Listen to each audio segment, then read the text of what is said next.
I have to admit, I've heard the rumors, okay, but I didn't know they were true. And this is, I was so skeptical because I thought I was being trolled.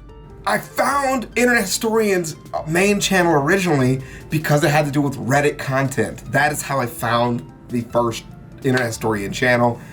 Same time that we were doing reactions of Sorrow TV and all that kind of stuff. And I watched it on my personal time, which I have a couple YouTubers that I still watch on my own time that I don't bring to the main channel, right? It's not really main channel relevant. It's just what I do with my own time for fun. You know, when incognito mode dropped, you know, I was there for that. You know, the YouTube suggested me the channel because of similar content, all that kind of stuff. So I found the other channel, also through the comment section, people linked it, whatever. And I just assumed the rabbit hole ended there, but it freaking doesn't. There's another.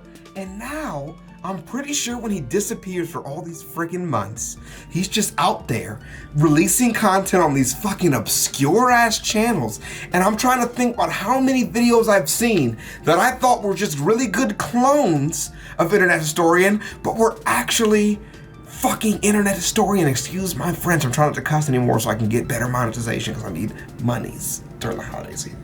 So we're gonna expose him on this channel because this is the most popular. Now, to be fair, I've already seen this video, but I'm a little impatient. I've watched a lot from this channel, but I didn't shoot reactions of them because I kind of wasn't sure how he felt about it.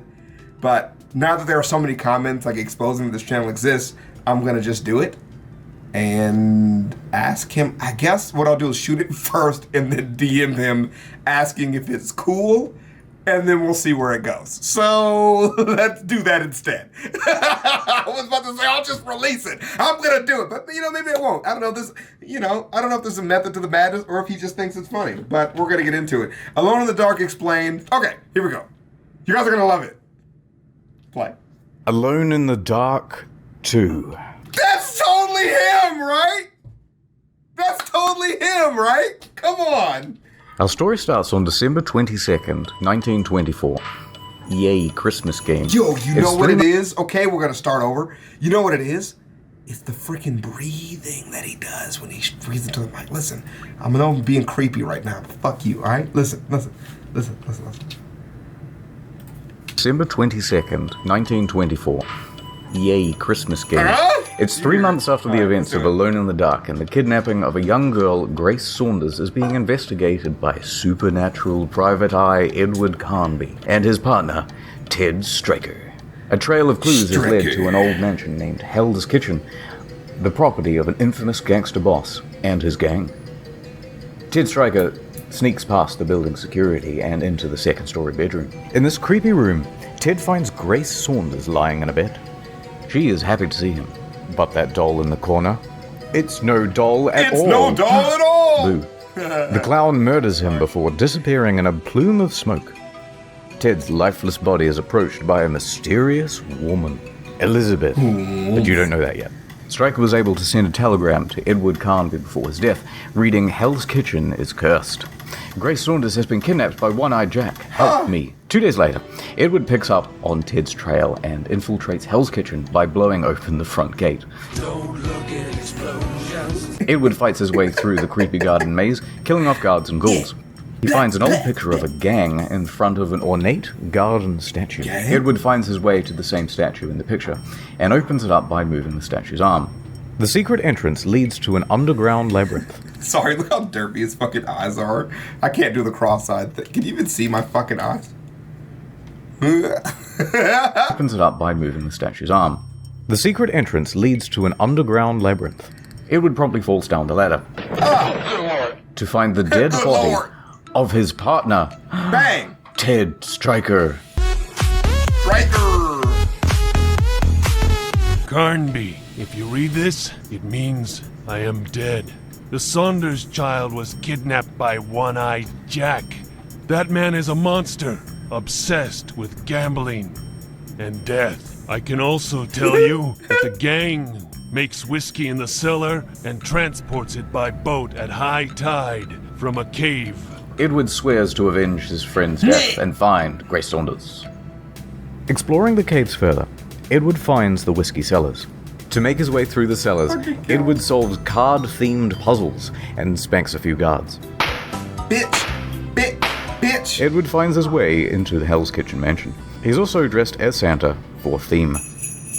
Through a series of puzzles and fights, Edward kills the murderer of Ted Stryker, the clown thing, by luring it into a den of snakes that happens to be chilling out in one of the mansion's many rooms. After brawling through the mansion with henchmen and ghouls, Edward is lured and trapped in a cage, face to face with One-Eyed Jack himself. Also, Grace is there too, who's just hanging out on the bed.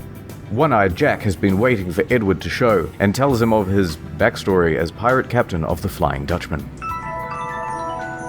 On Christmas Eve of 1724, One-Eyed Jack and his crew brutally slaughtered the original crew of the Flying Dutchman, allowing him to take the ship as his own. Jack makes the Flying Dutchman's original captain, Captain Nicholas, walk the plank. Before his death, Captain Nicholas sticks his sword in the middle of the deck and curses One-Eyed Jack to die by it. Jack's crew were all disappointed with the lack of treasure on their newfound ship, but in the cargo was something that Jack knew to be the finest treasure of them all. A big boob lady. Her name is Elizabeth, and Jack immediately said, nothing gets the attention of a man more than boobs. I'm a man now. Elizabeth made Jack and his crew sign a mysterious contract.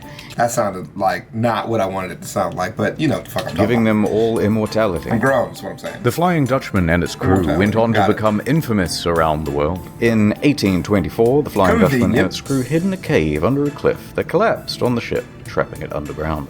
The cliff is now what Hell's Kitchen stands on. Makes sense. Since then, One-Eyed Jack and his crew have been reigning over Hell's Kitchen with a cursed fist.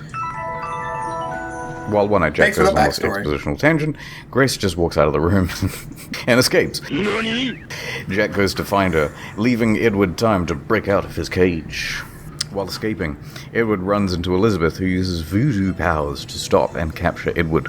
Grace hides, and Elizabeth and Jack take the voodoo-imprisoned Edward underground to the Flying Dutchman. Grace sneaks around the guards and commits Grand Theft Auto in a bid to escape, but she's soon captured again, because she's terrible. Both imprisoned in the bowels of the underground Flying Dutchman, it's now Elizabeth's turn to deliver exposition. Do it!